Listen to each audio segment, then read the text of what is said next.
So today we will be discussing about constructing hypothesis. This session is basically a continuity of our last session, in which we were discussing about a theoretical framework. We discussed that theoretical framework has 6 steps. The first step was to convert our research questions and research objectives to concepts. We discussed this in detail. The second step was to ensure that our concepts are measurable. We discussed this in detail as well. Our third step was to label our variables, and the fourth step was to position our variables in the form of theoretical framework. The step number 5 was to explain the logical association between variables through theory. And the last step was to construct hypothesis. So today we will be discussing about this step number 6, and we will discuss in detail how to construct hypothesis for your research project. So when we talk about hypothesis, hypothesis can be defined as a tentative, testable statement which predicts what you expect to find in your empirical data. So hypotheses, they are derived from the theory on which your conceptual model is based. So basically, there are 3 important characteristics of hypotheses. Firstly, they are tentative in nature. Secondly, they are testable. And thirdly, they are derived. Tentative means that hypothesis is just a prediction. The word hypothesis is a combination of 2 words, basically, hypo and thesis. So if we can break down the word of hypothesis, we can break down into 2 separate words, hypo and thesis. Hypo means below, and thesis means theory.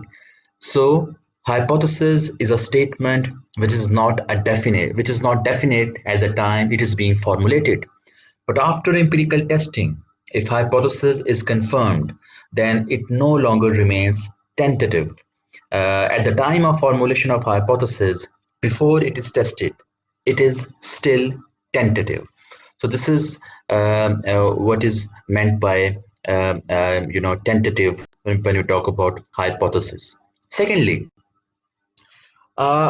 we just said hypothesis must be a testable statement. Testable means that hypothesis can be proved or disproved as a result of data collection and data analysis. Now, testability is an important consideration in hypothesis construction. For instance, if your hypothesis is this, that the universe is expanding at varying speeds, now testing this hypothesis is difficult as you don't possess sufficient skills and resources and expertise to confirm whether universe is expanding at the same speed or at different speeds or at which speed universe is expanding. So this is something which you need to take into consideration when you talk about hypothesis. Hypothesis should always be testable.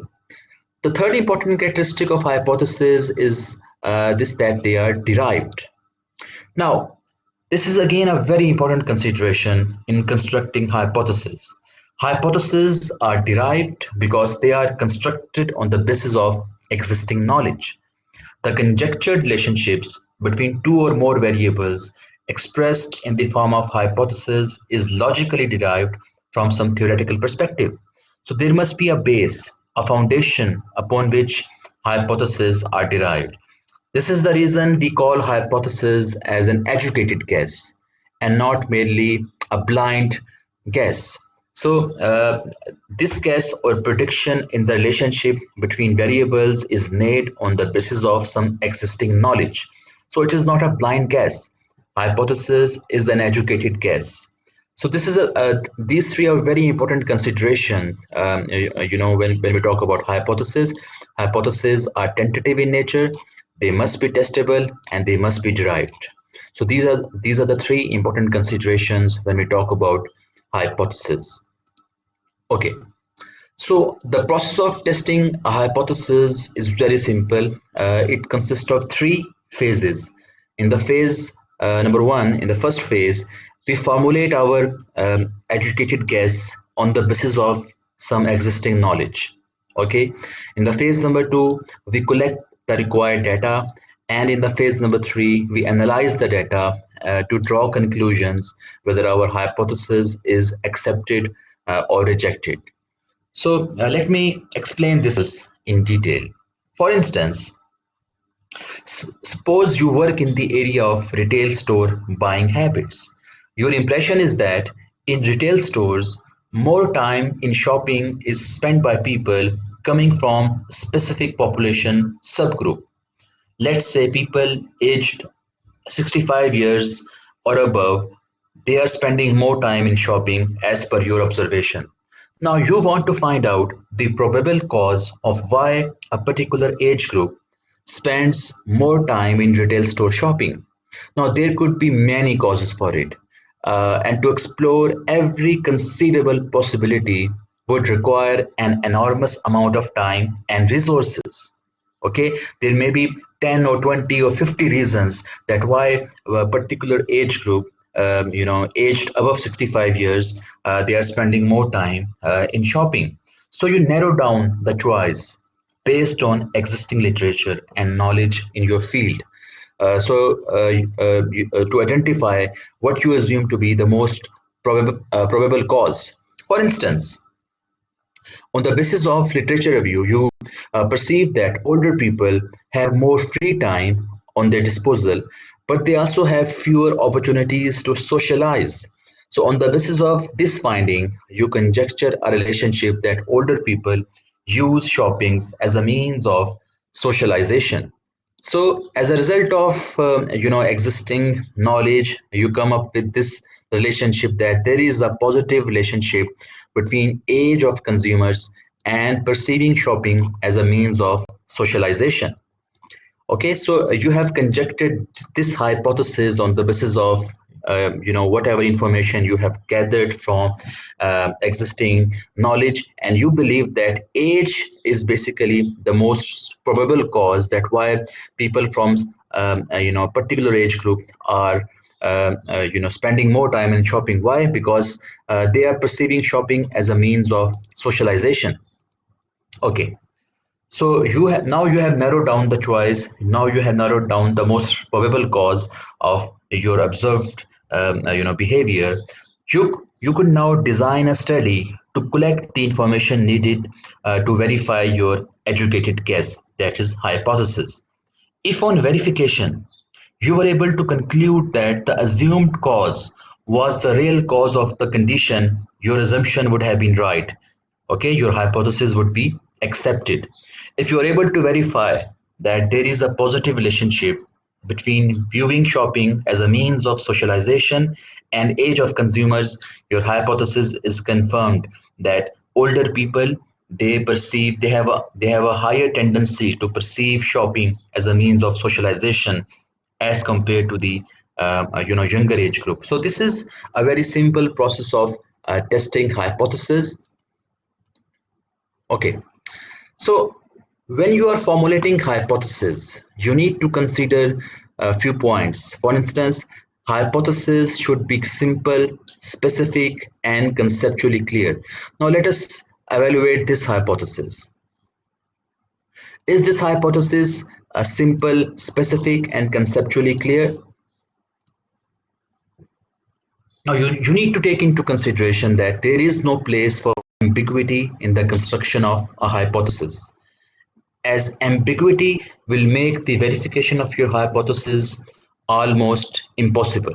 Okay, so when we read this hypothesis that there is a positive relationship between age of consumers and perceiving shopping as a means of socialization, firstly it is telling us that there is a unidimensional relationship. Okay, what is meant by unidimensional relationship? It means that it is testing, this hypothesis is testing only single relationship at a time. Okay, what is the single relationship which it is going to test? The relationship between age of consumers and perceiving shopping as a means of socialization. So there is just a single relationship which this hypothesis is testing. So this hypothesis is unidimensional in nature. Now this is one of the main requirement for your hypothesis, that your hypothesis should be unidimensional. One hypothesis should only be testing a single relationship which is happening in this particular hypothesis. Secondly, this hypothesis tells you what you are attempting to compare. Okay, now in this particular hypothesis, this hypothesis is telling us that it is attempting to compare the age of consumers with a perception of shopping as a means of socialization. Now this is a categorical expression in this particular hypothesis, that there is a comparison going on between age of consumers and perception of shopping as a means of socialization. So hypothesis is categorically comparing two concepts, categorically associating two concepts, and there is an educated guess. Age of consumers is basically one of the causes which leads towards perceiving shopping as a means of socialization. So this is a second important characteristic, that there is a categorical comparison in a good hypothesis. Number three, a good hypothesis tells you which population groups are being compared.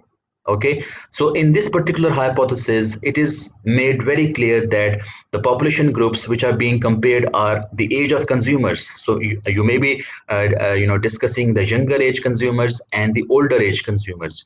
So age of consumers is one of the population groups which is being tested in this particular hypothesis. So your population is made categorically clear in your hypothesis, whether you are testing your hypothesis on employees, on faculty members, on students, on consumers, on young consumers, on older consumers.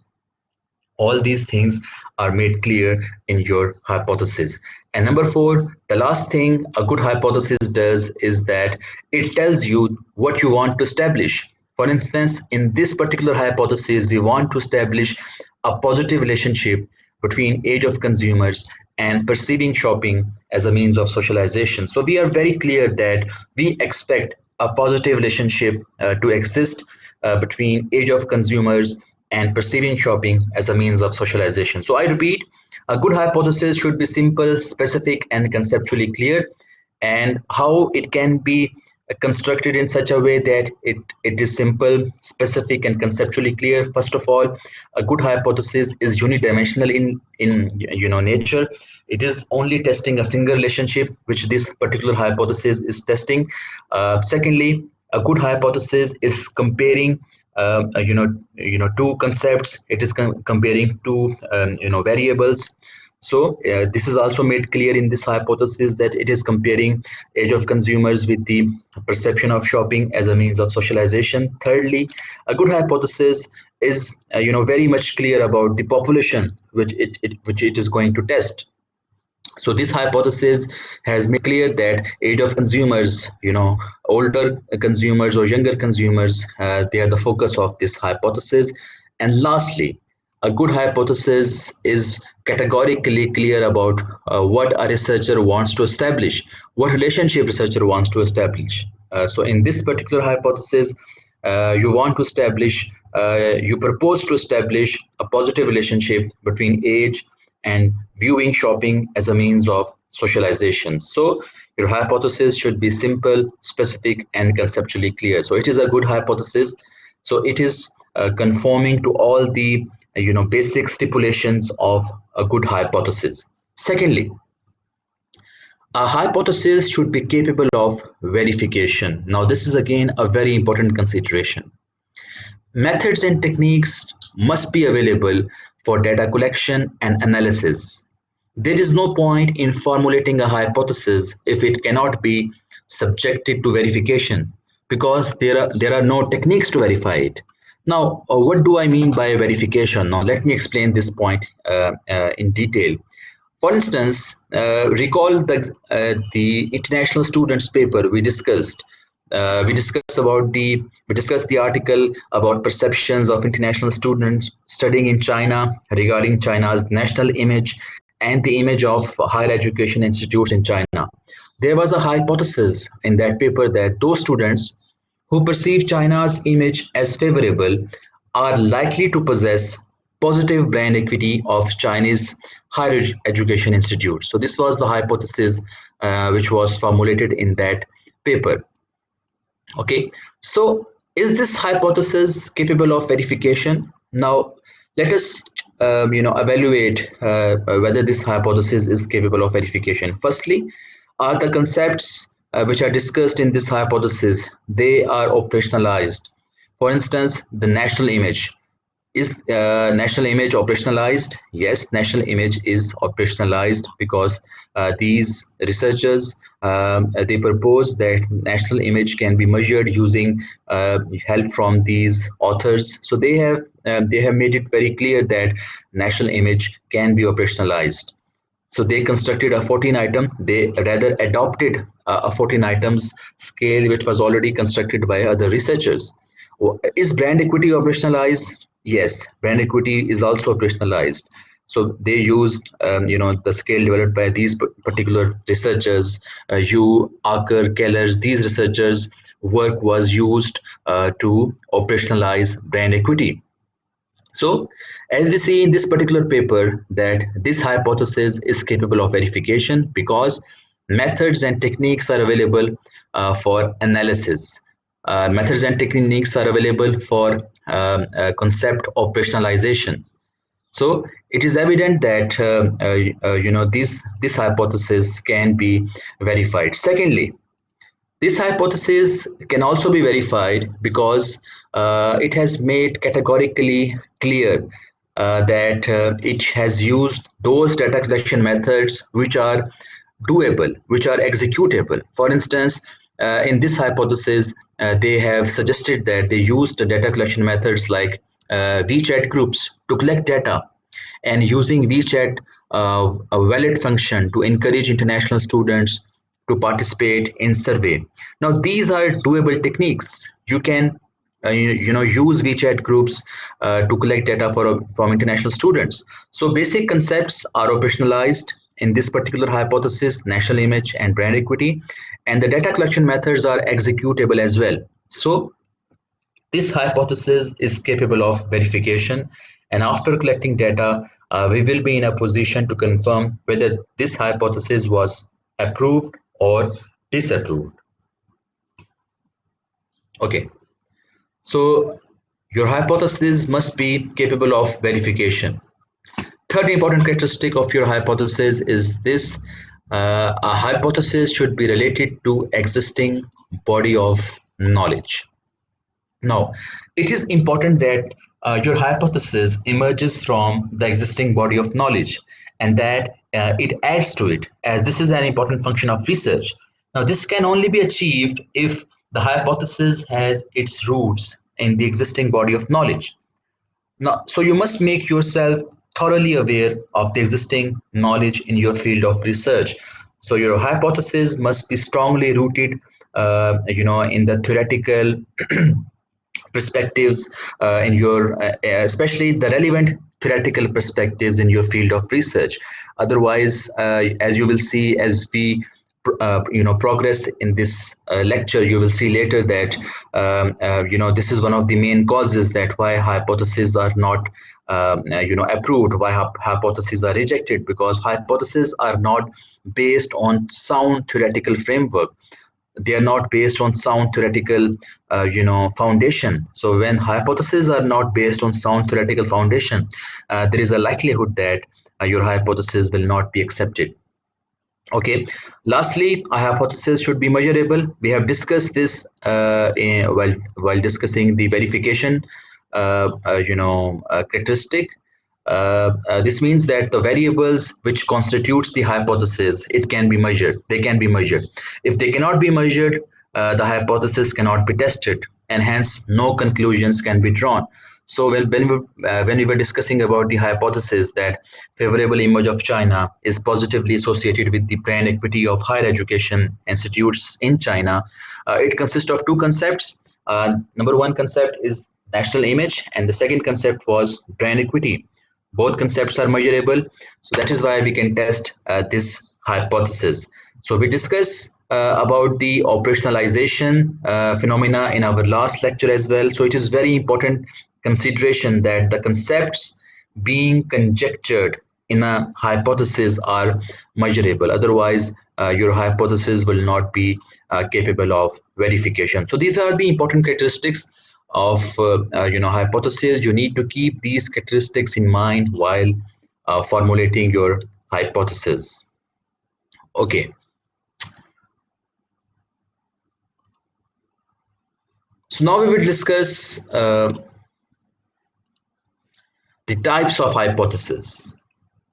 So usually there are four different types of hypothesis: if-then hypothesis, directional hypothesis, non-directional hypothesis, and then we need to categorize our hypothesis as null hypothesis and alternate hypothesis. So we will discuss all these types in detail, and I will also recommend you that which type of hypothesis you should construct for your research papers. And because there are certain hypotheses which are not which are no longer used, especially in our business research. So I will discuss this in detail. So let us discuss the types of hypotheses one by one. The first hypothesis is if-then statements. Now if-then hypothesis has a very simple structure. So if-then statement is a statement with a hypothesis followed by a conclusion. It is a kind of a conditional statement that implies that if this happens, then that will happen. Now it has a very simple structure. I will use the case which we have been discussing to understand the concepts in our business research subject. The same theoretical framework which we conceived in our third, or I think if we conceived this framework in our second session. So I will be using the same framework because you are already aware of it. You're aware of student consumerism. Student consumerism is this tendency of students to perceive education as a commodity. You are aware of academic entitlement. Academic entitlement is described as students' expectations of higher grades for modest efforts and their demanding attitudes towards instructors and staff of universities, irrespective of their efforts. So we were discussing these relationships in our previous sessions. So how if-then statements are formulated? How if-then hypotheses are formulated? So it has a very simple structure. Firstly, you need to break down your hypothesis into two parts: if part and then part. When we talk about if part tells the readers what will be changed. Now this is the independent variable in the investigation.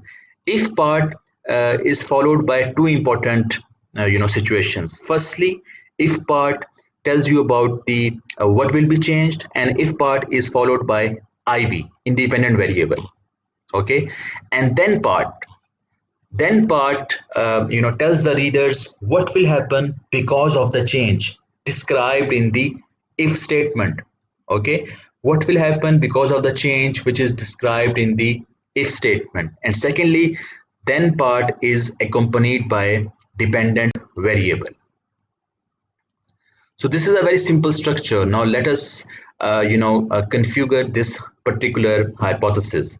So we are discussing the relationship between student consumerism and academic entitlement. We conceived in our literature review session that there is a positive relationship. If consumerism is high among students, they are more likely to feel academically entitled. So we said that if part is followed by two important things. Number one, independent variable. So it means that after if, we need to mention our IV. Our IV here is student consumerism. Okay. Secondly, if part is followed by what will be changed. Okay. So basically this tells you that what will be changed. So basically the independent variable in your investigation is accompanied in the if part. So if possess consumeristic attitudes, okay, if students possess consumeristic attitudes, then Now then part is accompanied by your dependent variable and the change which is described in the if part. So then students are more likely to feel academically entitled. Now academic entitlement is basically your DV, and the positive relationship they are more likely to feel. This is the change which was described in the if part. So basically, you can simply structure your if-then statements in this way, that if part is followed by your IV, and if part describes the change in your hypothesis. Then part is followed by your DV, and it describes the effect of change which was described in the first part of your hypothesis, the if part of your hypothesis. Okay, so this is a very simple structure for formulating your if-then hypothesis. Secondly, when you involve a moderating variable, the structure of your if-then hypothesis it changes. How? When you involve moderating variable, let me clean it. Okay, when you involve moderating variable, if part is followed by a moderator. Academic engagement is your moderating variable, right? If part is followed by a moderator and the change in the moderator, okay, and then part is followed by the relationship between IV and DV, and how that relationship is affected by the change in your moderator. Okay, now let me explain. So we said that if part when you are formulating a hypothesis involving a moderating variable, if part is followed by a moderating variable and the change in the moderating variable, and then part is followed by your IVs and DVs, and how the relationship between IVs and DVs is changed by the change in the moderating variable. So if academic engagement is high, now academic engagement is your moderating variable, and high it is the change in moderating variable, then the positive relationship between student consumerism, which is an IV, and academic entitlement, which is a DV, this relationship will be weakened. So this is the effect, this is the change. Okay, if academic engagement is high, then the positive relationship between IV and DV will be weakened. So this is a very simple structure of formulating your if-then hypothesis. The structure is different when it involves moderating variable. The structure is very simple for simple hypothesis when it is a relationship between IVs and DVs. When it involves IV and DVs, if part is followed by your IV and the change in your IV, okay, and then part is followed by your DV and the change in your DV. Oh, I think I should make it work. Yeah. So the if part is followed by your IV and the change in your IV, and then part is followed by your DV and the change in your DV. So more likely to feel is your change effect, sorry, the effect in your DV which is caused by the change in the IV. So when we talk about the hypothesis involving moderating variable, academic engagement, it is a moderating variable, and the change is moderating variable is high. Now this is if part, and then part is followed by IV and DV relationship, and how that relationship is changed. This relationship is changed in this way.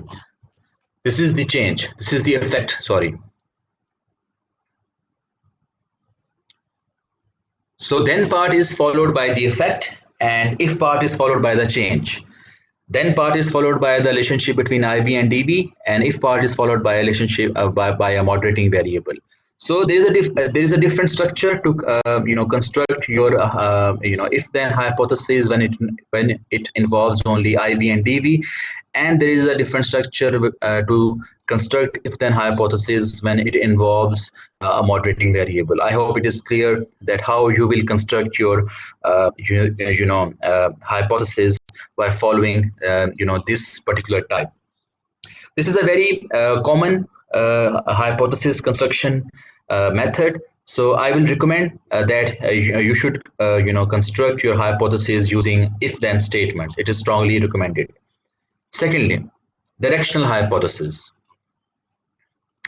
Now, the direction of the relationship between the variables is indicated in the directional hypothesis. So when stating the relationship between two variables or comparing two groups, terms such as positive, negative, strengthen, weaken, more than, less than, these terms are used for a directional hypothesis. So directional hypotheses are again very popular, in all kinds of research. So just notice that how we have converted our first hypothesis from if-then statements to directional hypothesis. So basically, both the hypotheses are telling you exactly the same thing. There is a positive relationship between student consumerism and academic entitlement, which tells you that if student consumeristic attitudes are increased, and academic entitlement feelings will also increase. Okay, if you just compare it with your if-then hypothesis, although the structure is different, but it is telling you the exact story that if consumers possess students possess consumeristic attitudes, then they are more likely to feel academically entitled. So basically the difference between if then hypothesis and directional hypothesis is just the difference of structure. Otherwise they are telling you the exact story.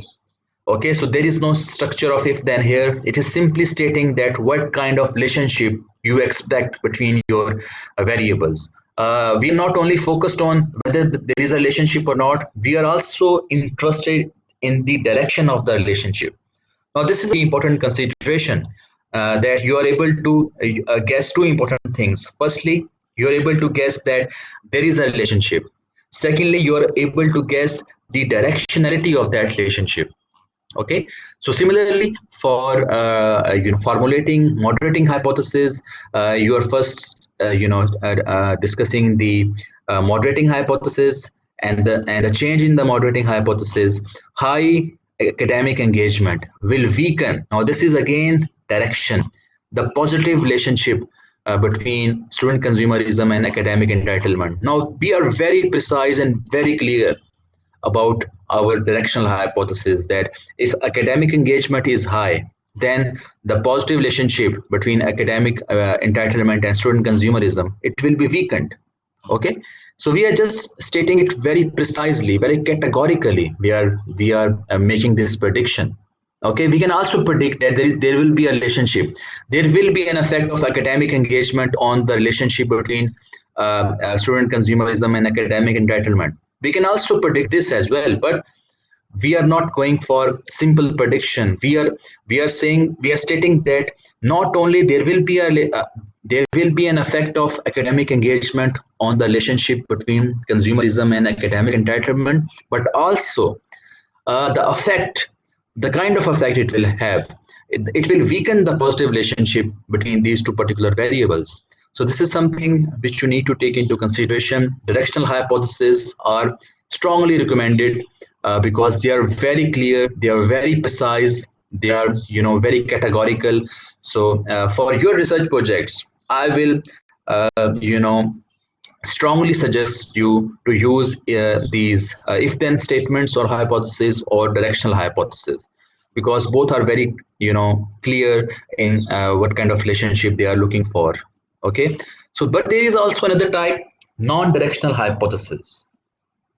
Now, non-directional hypotheses are those hypotheses that do postulate that a relationship exists between variables, or differences exist between groups, but they offer no indication of the direction of these relationships or differences.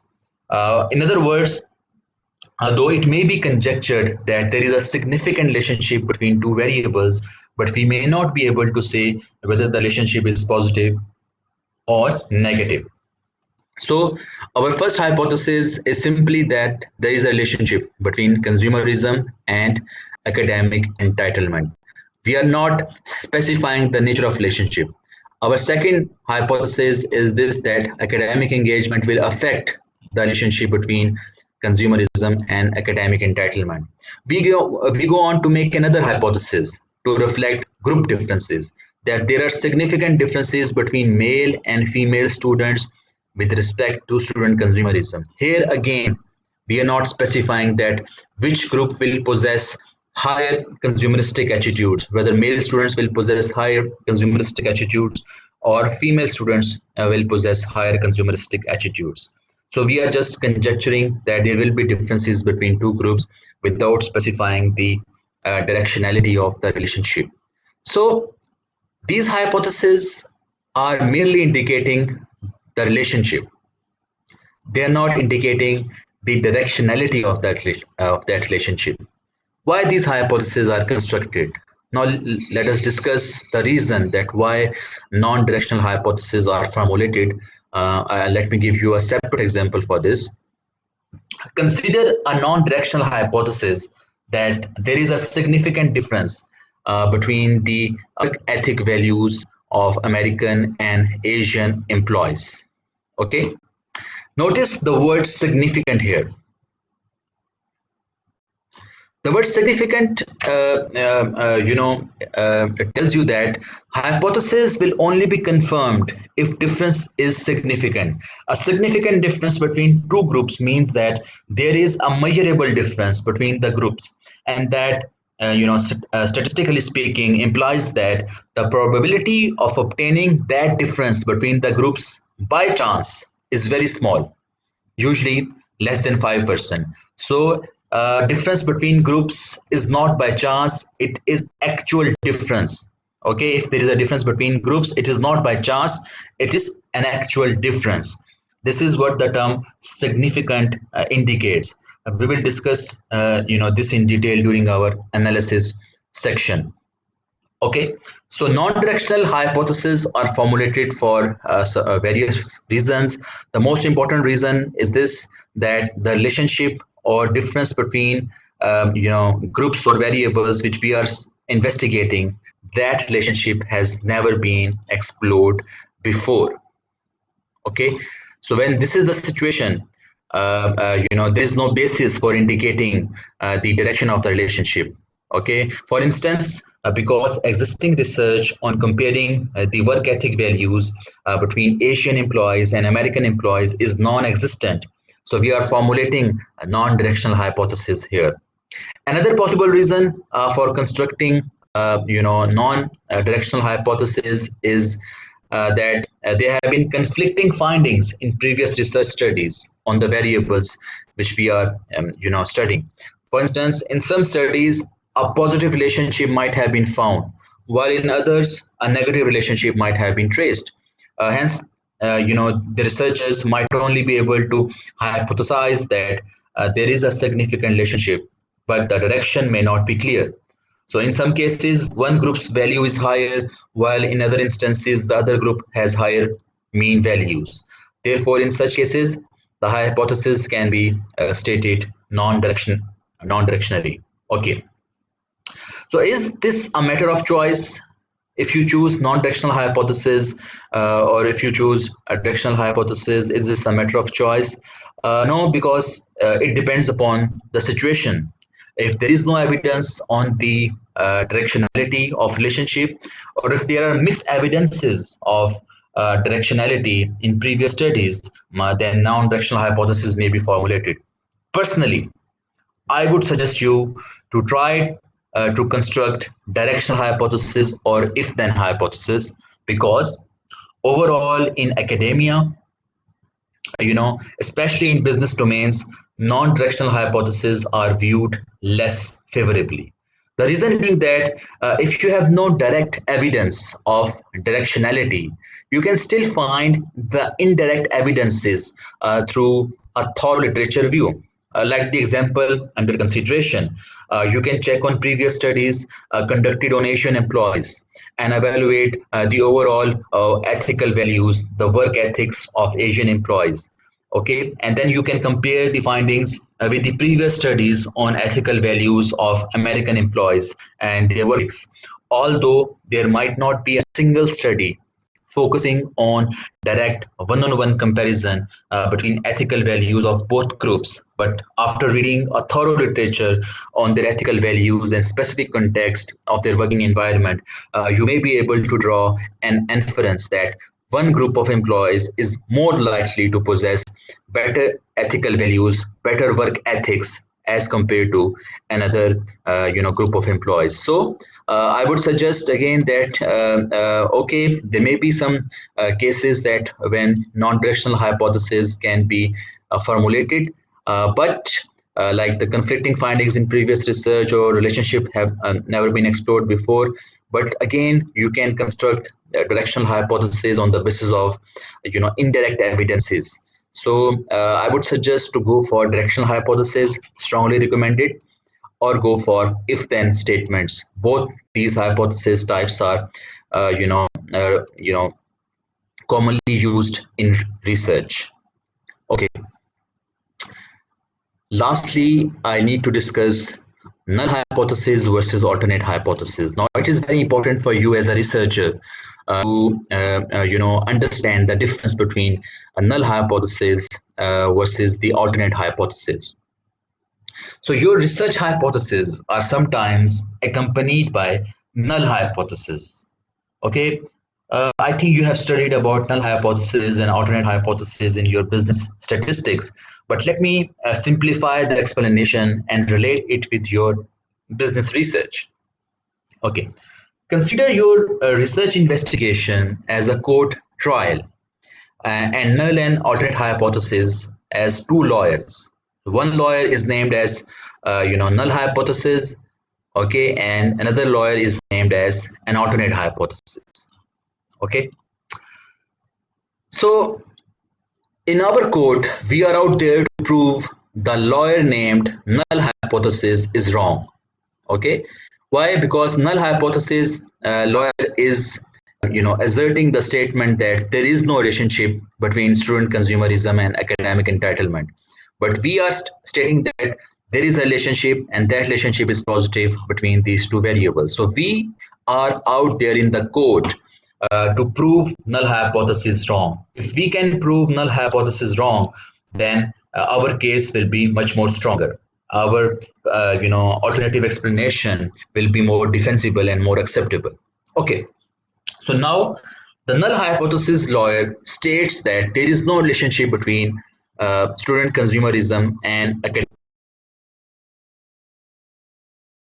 Okay, and she based her arguments on following points, like the theoretical foundation is so weak, the other researcher has not read the literature properly, the sample size is too little, the sample size is not representative of the population, concept operationalization was not appropriate, like the concepts of student consumerism and academic entitlement were not actually measurable, data collection method was not dependable. And on the basis of all these arguments, she tries to prove that there is no relationship between student consumerism and academic entitlement, and this is the null hypothesis. Okay, now then comes the alternate hypothesis lawyer, and he states that there is a relationship between these two variables.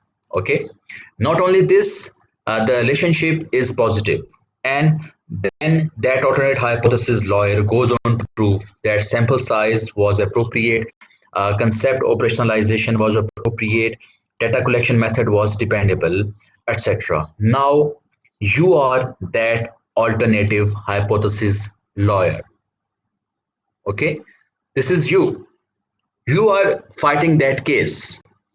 You are that lawyer who is fighting the case that your research investigation process is reliable. Your research investigation process is valid. You are the alternate hypothesis lawyer. Okay, you are out there to prove the null hypothesis lawyer wrong. Okay, through statistical analysis and sound theory support and following all the protocols of your research, if you can refute null hypothesis, your explanation will become defensible, your explanation will become acceptable and valid.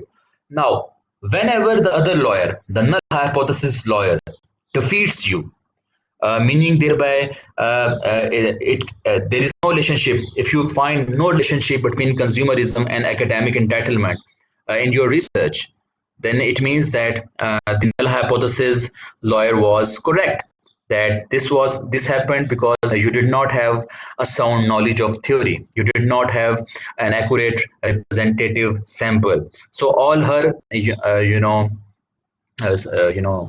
arguments will hold true.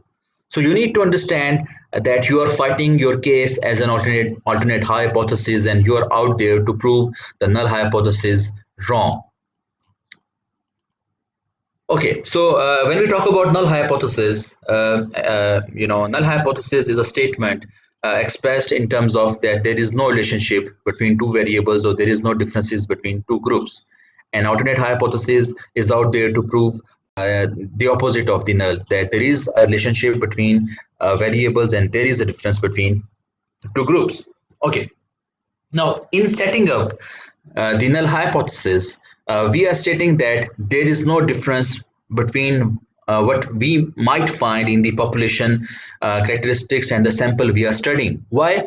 Because we do not know the true state of affairs in the population, as our results are based on a limited number of subjects of the total population we have chosen to study. It's more likely that we will get our hypothesis disconfirmed because we are not studying the entire population. So on this conjecture, null hypothesis states that there is no relationship between consumerism and academic entitlement, and there is no significant difference between male and female employers in terms of motivation. So this is another example to simplify this explanation. Okay, so this is a null hypothesis. Okay, so our research is focusing to reject null hypothesis. If we reject the null hypothesis, then all possible alternate explanations relating to the particular relationship tested could be spotted. For instance, if we reject the first null hypothesis, that there is no relationship between student consumerism and academic entitlement, then it implies that there are three alternative explanations. Hypothesis, there are three alternative explanations possible. First, there is a relationship between student consumerism and academic entitlement. Secondly, the relationship between student consumerism and academic entitlement is positive. Thirdly, the relationship between student consumerism and academic entitlement is negative. So these are the three alternative explanations if we can reject the null hypothesis that there is no relationship. But if you look at our alternate hypothesis, it states that there is a significant positive relationship. So we are going with the second alternative explanation. We are not going with the first alternative explanation. We are not going with the third alternative explanation. Why we are going with the second alternative explanation? Because we have a sound theory to back ourselves, which can provide a positive relationship between student consumerism and academic entitlement. Similarly, when we check the hypothesis number 2, that there is no significant difference between male and female employees in terms of motivation, and if we can reject this hypothesis, again we have three possibilities. First possibility that there is a relationship between, there is a significant difference in the motivation levels of both male and female employees. Okay, the second possibility is that the male employees are more motivated as compared to the female employees, and the third possibility is that the female employees are more motivated as compared to the male employees. But we are going with the third possibility, that female employees are more motivated than the male employees. Why?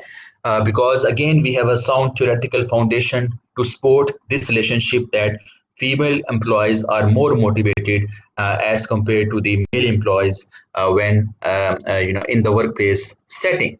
So this is the basic logic, that whenever we reject the null hypothesis, the alternative explanations, they become defensible. But not all alternative explanations are used by a researcher. Only those alternative explanations which have a sound support, from theory, they become relevant. For instance, we saw that in each of these two hypotheses, when we reject these two hypotheses, we only chose one most appropriate, most theoretically sound, theoretically supported explanation as our hypothesis. So you need to be very sure that which alternative explanation you are going for. Okay, so all alternative explanations are not apt, they are not critically supported. So this is the basic philosophy behind null hypothesis and alternate hypothesis. In your research, you do not need to use null hypothesis or alternate hypothesis. Basically, when you are using directional hypothesis or if-then statements, you are naturally using alternate hypothesis. Okay, so like this hypothesis is termed as directional alternate hypothesis because we are specifying the relationship. Again, we are specifying that which group value will be higher in the second hypothesis. So it is again a directional alternate hypothesis. So in your research, you don't need to state the null hypothesis. You are only required to state the alternate hypothesis. And because we are focusing on two important alternate hypotheses like directional alternate and if then alternate. So basically we will be focusing upon only on these two hypotheses. So you are required to construct if then hypothesis and directional hypothesis, and they are naturally alternate hypothesis. You are not required to construct null hypothesis for your research projects. The reason being that it is no longer practiced in research, especially in the business research. We do not practice formulating null hypothesis. So it was very important for you to understand the philosophy of null hypothesis and alternate hypothesis. Okay, any questions so far? Any problem? Any ambiguity? We have discussed the hypothesis types. Any question regarding any concept which is not clear?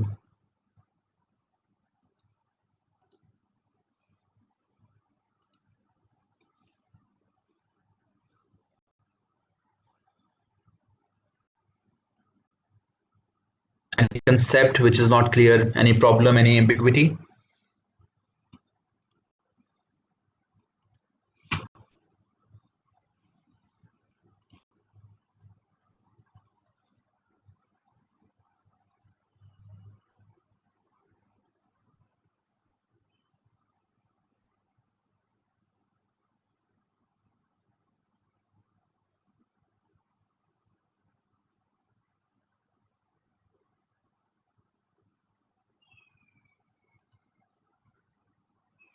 Okay, no questions.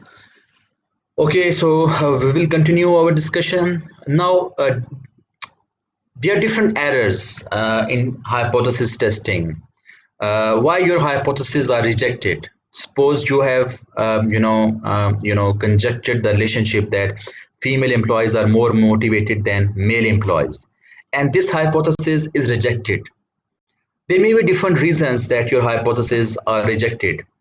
Being a researcher, you should be very much concerned when your hypotheses are rejected, because when your hypotheses are rejected, the whole foundation of your research becomes questionable. It means that maybe the theoretical foundation was not very strong. That is where your prediction were wrong, because hypothesis is an educated guess, and more you read about your literature review, the more comprehensive knowledge you have about that business domain or the research domain which you are testing, which you are investigating, the better educated guess you are going to make.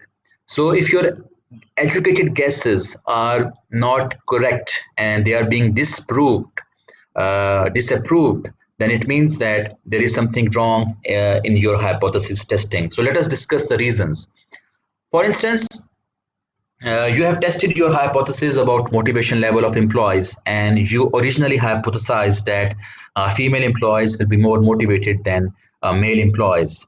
But your statistical results indicate that there is no significant difference between males and females with respect to their motivation levels. It means that your null hypothesis was accepted. and you were not able to reject the null hypothesis. So, what went wrong? Maybe the theoretical foundation was not strong. The theory you selected to explain the relationship between variables, the theory which you used to make this educated guess that female employees will be more motivated in workplace settings as compared to the male employees, that theoretical foundation was not very strong. That is why you need to select theory very intelligently and after a thorough review of literature, because when you are conjecturing the relationship between your variables, the theory supports the logical association between variables. The theory tells you the directionality of the relationship. So like in our case, when we're not able to prove that female employees are more motivated than male employees, then it means that our theoretical foundation was weak. We did not have a thorough review of the literature which discussed the motivation level of among genders. Second reason is that maybe your study design is faulty. Now we will discuss the study design in detail in our next session. So you will get to know that what is study design and how it can be faulty. The third reason could be the sampling procedure adopted is faulty. This means that your sample was not an actual representation of your population. That is why your conjectured relationships were rejected. So there may be an issue in the method of data collection. Okay, so for instance, in that international students research paper, data was collected from international students through WeChat. Now your population is also international students, but you are trying to approach international students in cafeterias and in classes, and then they are filling your responses very quickly without much reading and without giving much thought. And as they are in a situation where they don't have ample time because they're in cafeteria, they're busy eating, they're in class, they're busy doing their homeworks, their coursework. So it means that the responses which you will get from them, those responses will not accurately reflect their actual responses, their actual perceptions. And then because you collected data in such a situation when your sample participants, they were in hurry, they were not giving you your full concentration, so maybe the data collected is not accurate. So it means that your hypotheses are disapproved. So it is very important for you to see how other researchers have designed their research, how other researchers have collected their data, which sampling technique was used by them, which analytical tools were used by them. This is especially important if you are studying similar population or you are investigating similar issue.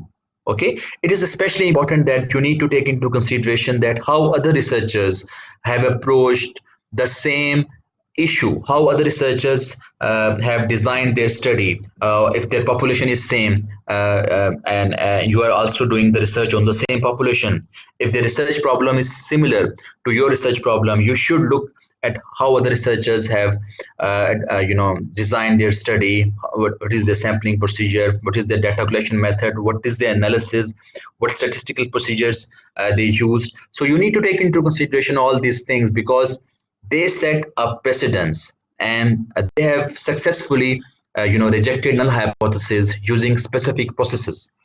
So following the same precedence, you should be able to you have enough evidence that you can follow the same procedures which have been adopted by those previous researchers. So it is very important to study previous studies, previous research papers which are investigating the similar issues to your, and which are testing the similar population which you are going to test in your research. Okay, now type 1 and type 2 errors, they are very common in your research, and I think you have discussed this concept in your business statistics. Let me explain this in a very simplified manner and link it with your business research. So type 1 error is also called as false positive, that you are rejecting a null hypothesis when it shall be accepted.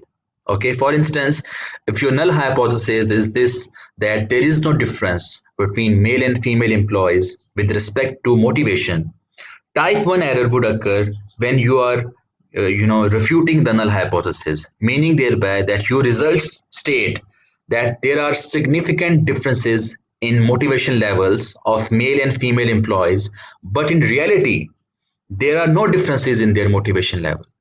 It shows that our null hypothesis is rejected, but it should not have been rejected because it does not reflect the reality.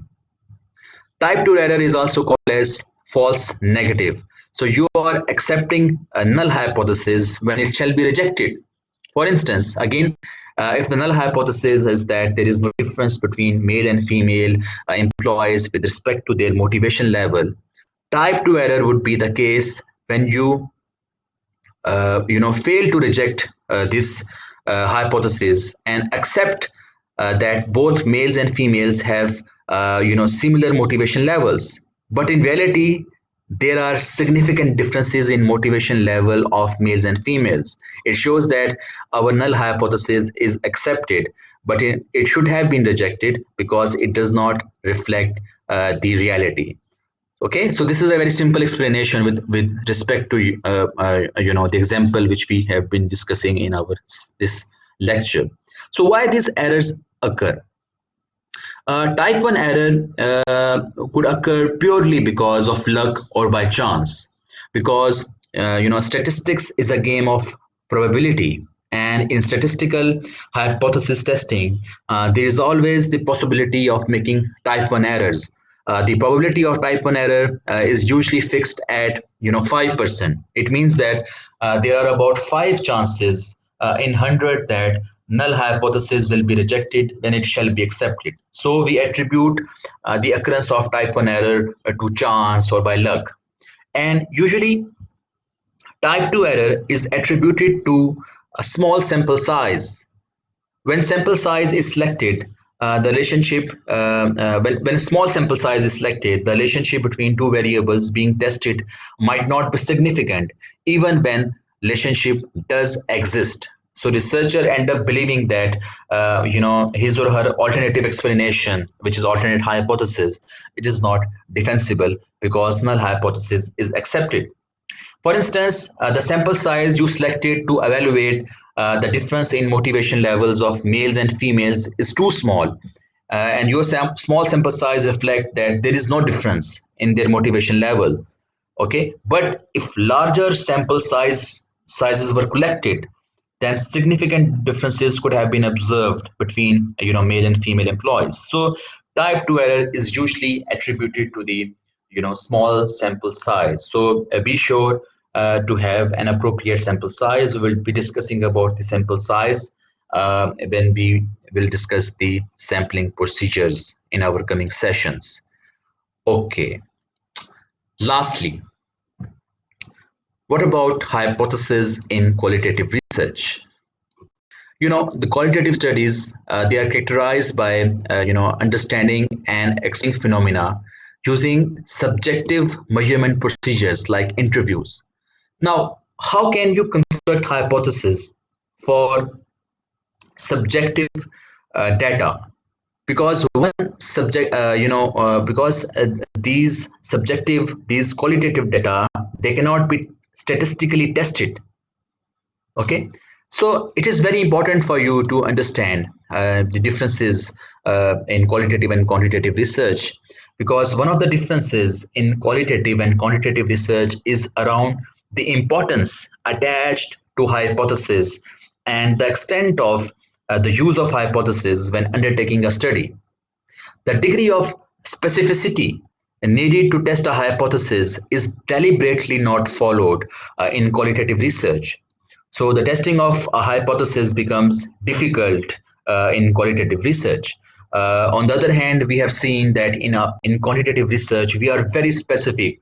that what kind of relationship will exist between variables, what population is there in our hypothesis, what we are comparing in our hypothesis, what we are going to establish in our hypothesis. This is all made very crystal clear in our quantitative hypothesis. So therefore, the non-specificity of the problem as well as non-specificity of methods and procedures make the convention of hypothesis formulation far less practical and far less advisable in qualitative studies. Okay. Another important thing to note here is that hypothesis testing is primarily based upon the objectivist paradigm. If you recall your first lecture, we discussed about the research philosophies, and we discussed that there are two extremes. Extreme is objectivist. Okay, the another extreme is constructivist. So hypothesis testing is primarily based upon the objectivist paradigm, and qualitative research is primarily based upon the constructivist paradigm. And hypothesis testing is not used when your research paradigm is constructivist in nature. So what can you do if you are doing a qualitative research? One important thing to do is that you can propose propositions, and these propositions can later be used in quantitative studies. The main difference between hypothesis and proposition is that a hypothesis must be testable, it must be measurable, it is derived because we are using deductive reasoning, while a proposition deals with pure concepts formulated on the basis of inductive reasoning. So we discussed about deductive reasoning and inductive reasoning in our first session as well. If you're not clear about inductive and deductive, please go through that, the recording of the first session. For instance, uh, in your discussion question number two, we discuss an article about copy sites. There was a research paper about how duplicate architectural sites in China are perceived as authentic tourist spots by Chinese tourists. That was a qualitative paper. In that paper, researchers, as a result of content analysis, proposed that duplicate architectural sites copied from foreign cultures, they hold touristic values. Why? Because Chinese tourists enjoy them. Chinese tourists enjoy visiting them. This was a proposition. This was not a hypothesis, and that proposition was not empirically tested. That proposition was formulated on the basis of a few interviews, few field interviews which were conducted across different copy sites, tourist spots. Now, any other researcher can use those propositions, emerge in that qualitative research, and test them in the form of hypothesis. So if you are doing a qualitative research, then you need to follow the pattern of that research paper which we discussed in our discussion question two. It is extremely challenging because qualitative research is very open-ended.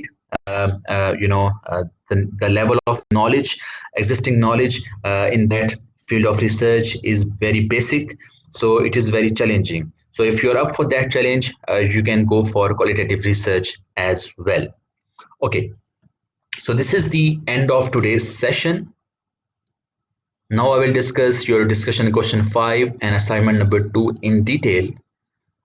If you have any questions, if you have any ambiguities about any concept, please feel free to discuss with me. Any concept which is not clear.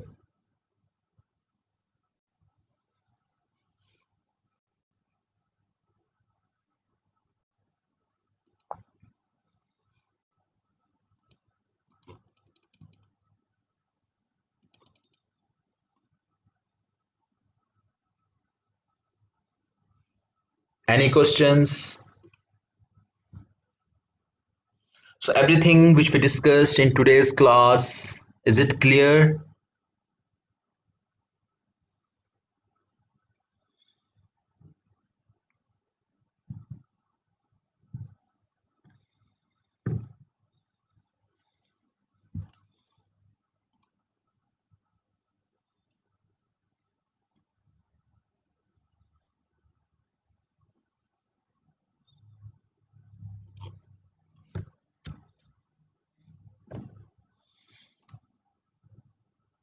If any concept is not clear, you can ask me. I will try to make it clear.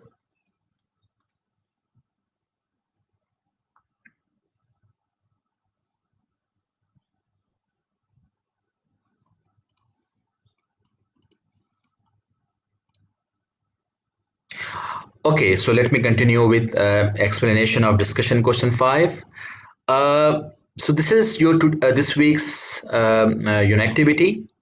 This is a situation, and this is basically a situation regarding consumers. After reading this situation, you are supposed to construct a theoretical framework with clear labeling of variables. Now, you need to construct a theoretical framework and label the variables in that framework. Secondly, you need to derive at least 5 directional hypotheses from this particular situation, this particular scenario. And you are also supposed to evaluate the responses of 3 of your colleagues and provide helpful insights to them for better understanding of this situation. So you're supposed to read this situation very carefully, and as a result you need to conceive a theoretical framework which is directly inferred from this particular situation. And you need to label the variables which you have conceived from this reading. And after that you are required to draw at least 5 directional hypotheses, and the information of the directionality of the relationship in these hypotheses will be made clear by careful reading of this particular situation that is available here. And then you need to evaluate the responses of your colleagues as well. So deadline for the initial post is Friday 9th October, and the deadline for the responses is Sunday 11th October. Okay, so this is the deadline for this week's activity. So this is a very simple, discussion activity for this week's, but very important thing which you should, consider right now is your assignment number 2, which is your literature review, and it is very important because it constitutes of 200 points. So how you should go about in writing your assignment number 2? So let me explain this in detail, and I hope that this explanation will be very helpful in writing your assignment number 2.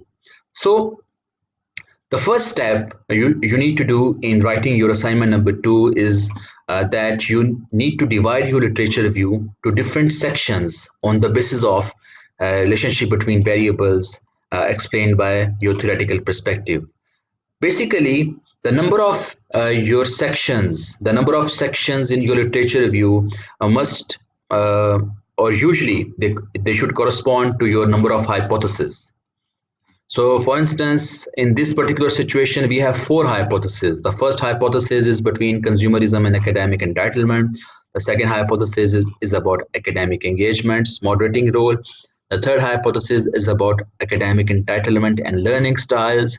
And the last hypothesis is about consumerism and learning styles. So because there are 4 hypotheses, so we have 4 different sections of literature review. So you need to divide your literature review into different sections on the basis of number of hypotheses or on the basis of your number of research objectives. Okay, for this particular situation which we have been discussing here, there were 4 research objectives and there were 4 hypotheses. So it was relatively easier for us to break down this particular situation, this particular research work into 4 different sections. So first step is to divide your literature review into different parts on the basis of your hypothesis or your research objectives. Okay. Secondly, how you should go about writing your literature review. For instance, if your section number 1 is about student consumerism and academic entitlement, this is a very simple template, very simple formula that how you should structure your each section. Your each section should have 3 paragraphs. Okay, the first paragraph should define the concepts variables which you are using in your research. For instance, here we are using the variables of student consumerism and academic entitlement, and we need to define them on the basis of previous operationalization. So this would be your first paragraph. The second para would be the possible relationship that are expected to exist between these variables which you have discussed in the first para. Give arguments why you expect these relationships to exist on the basis of theoretical linkages with your previous research. So this is a very important para. In this para, you will discuss, you will give arguments that what kind of relationship you expect to stipulate between the variables you are studying. You need to give arguments, you need to give theoretical linkages, you need to prove that there is a certain kind of relationship on the basis of previous research. In the third paragraph, you need to conclude the arguments you made in your first and second paras and state your hypothesis. This is a very simple structure.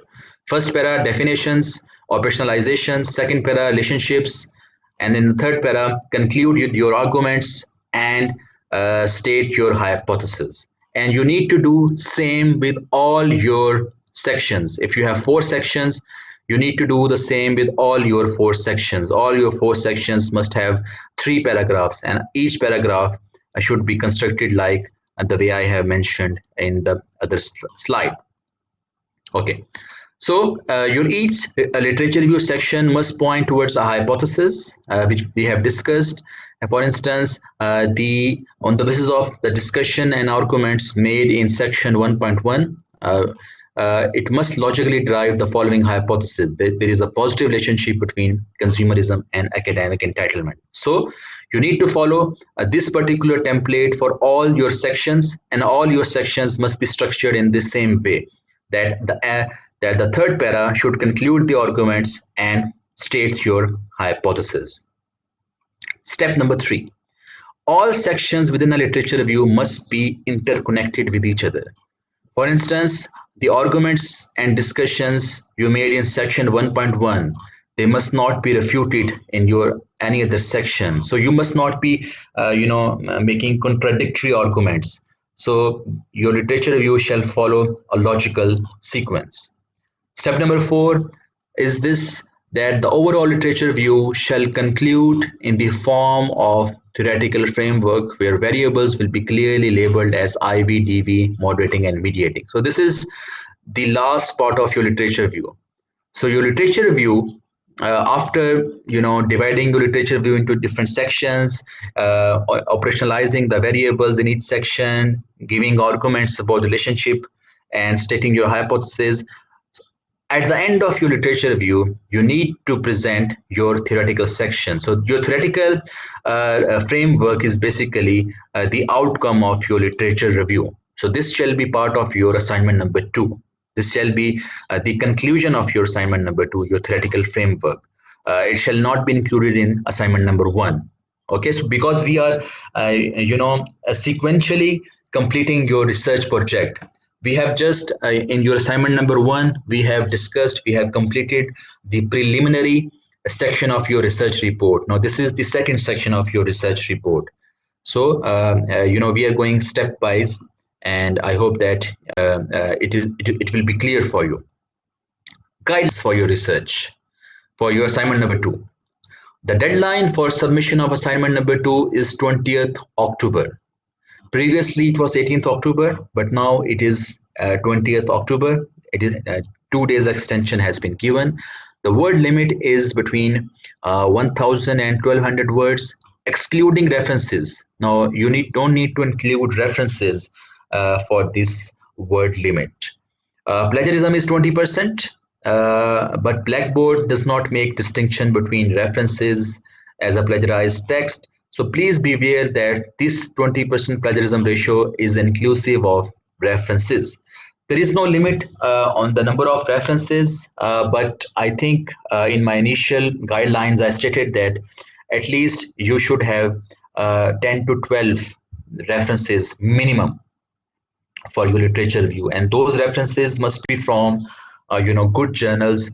I have already shared the list of rankings where you can find whether that journal is listed in that list or not. Please strictly follow the format which I have just discussed for completion of your assignment number 2. Refer to the Unit 3 recording of literature review as well as you need to read the literature review of other articles. This is a very important assignment because it constitutes 20% of your grade. Okay, so you need to be very careful.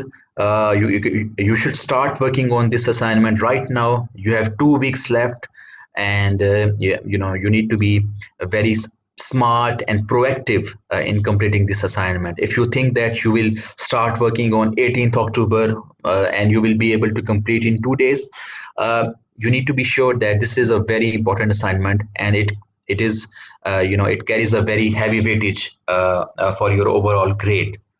So this is your assignment number 2. If you have any question, ambiguity regarding your assignment number 2, regarding discussion question 5, or the concept which we have discussed during this lecture, please feel free to discuss with me.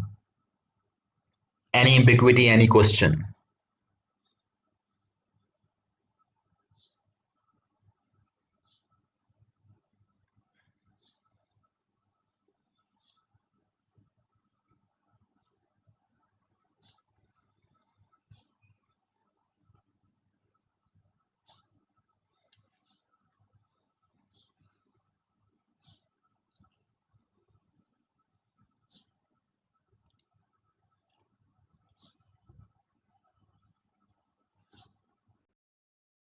Any question regarding the assignment, about a discussion question or the lecture which we have discussed, please feel free to discuss with me.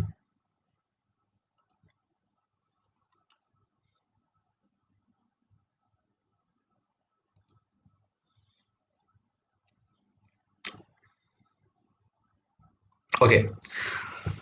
Okay, thank you very much for your patience, and I hope you have a good time.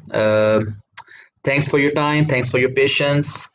Please listen to the recording once again. And okay, could you repeat that? How many references are required? Actually, in on the blackboard, I think we have mentioned that you're supposed to give maximum, minimum 10 references. Yeah, minimum 10 references.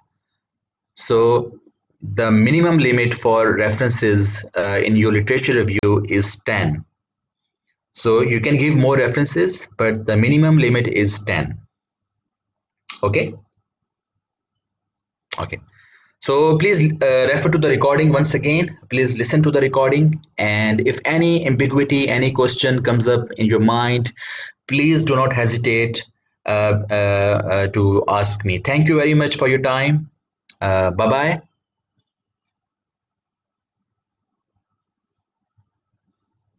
Okay. Bye-bye.